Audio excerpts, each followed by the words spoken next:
पटना और भागलपुर की दो सड़कों के नवीनीकरण को मिली हरी झंडी। डिप्टी सीएम विजय सिन्हा ने दी जानकारी। बिहार के पटना और भागलपुर जिलों की दो सड़कों के नवीनीकरण को प्रशासनिक स्वीकृति मिल गई है। पटना में दीर्घ सर्विस लेन के कुछ हिस्से और भागलपुर में NH 131B के एक हिस्से के लिए राशि मंजूर की गई है। इस परियोजना से इन क्षेत्रों में यातायात और भी सुगम हो जाएगा। उप मुख्यमंत्री सह पथ निर्माण मंत्री विजय कुमार सिन्हा ने ये जानकारी दी है। पटना व भागलपुर जिले की दो सड़कों के नवीनीकरण की योजना को पथ निर्माण विभाग ने प्रशासनिक स्वीकृति प्रदान की है। इसके तहत पटना में दीघा सर्विस लेन के कुछ हिस्से तथा भागलपुर में NH 131B के एक हिस्से के लिए राशि की मंजूरी दी गई है। पथ निर्माण विभाग से मिली जानकारी के अनुसार दीघा सर्विस लेन में 9.570 किलोमीटर से 10.555 किलोमीटर तक के हिस्से का नवीनीकरण किया जाएगा।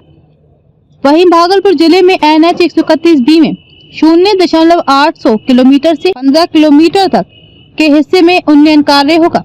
डिप्टी सीएम विजय सिन्हा ने दी जानकारी।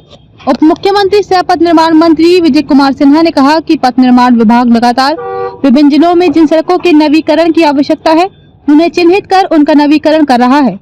इसी दिशा में पटना एवं भागलपुर जिले में दो सड़कों के नवीकरण योजना को प्रशासनिक स्वीकृति दी गई है।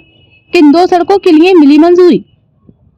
पटना में दीघा सर्विस लेन के अंतर्गत जिस हिस्से की नवीकरण को स्वीकृति दी गई है उस पर 933.53 लाख रुपए खर्च होंगे।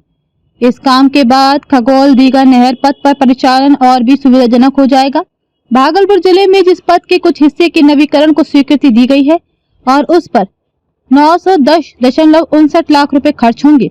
ये सड़क दो राष्ट्रीय उच्च पथ NH 80 तथा NH 31 को जोड़ता है। इसके नवीकरण से विक्रमशिला सेतु होकर आवागमन और भी सुगम हो जाएगा। राम जानकी पथ के मशरक सीवान स्ट्रेच के लिए NHAI ने निर्माण एजेंसी तय की। राम जानकी पथ के मशरक सीवान स्ट्रेच के निर्माण के लिए NHAI ने निर्माण एजेंसी तय कर ली है।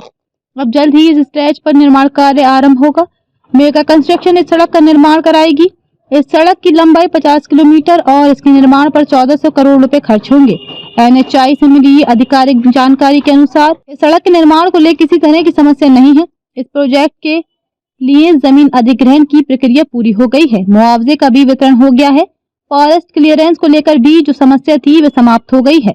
इस सड़क को लेकर विगत 2 वर्षों से NHAI के स्तर पर अलग अलग तरह की कवायद चल रही थी। पहले ये 2 लेन में बनना था, पर अब इस सड़क का निर्माण 4 लेन में किया जाना है। इस प्रोजेक्ट के तहत 4 नए बाईपास का भी निर्माण कराया जाना है। इनमें सीवान में 5 किलोमीटर, तन्नवा में 7.5 किलोमीटर, बसंतपुर में 15 किलोमीटर तथा मशरक में 2.29 किलोमीटर लंबा बाईपास बनाया जाना है। वहीं एक मेगा ब्रिज, 14 छोटे पुल तथा 15 अंडरपास का निर्माण भी इस योजना के तहत होना है। एक ROB को भी बनाया जाना है। मालूम हो कि राम जानकी पथ की कुल लंबाई 240 किलोमीटर है। बिहार में ये सड़क 200 किलोमीटर लंबाई में है।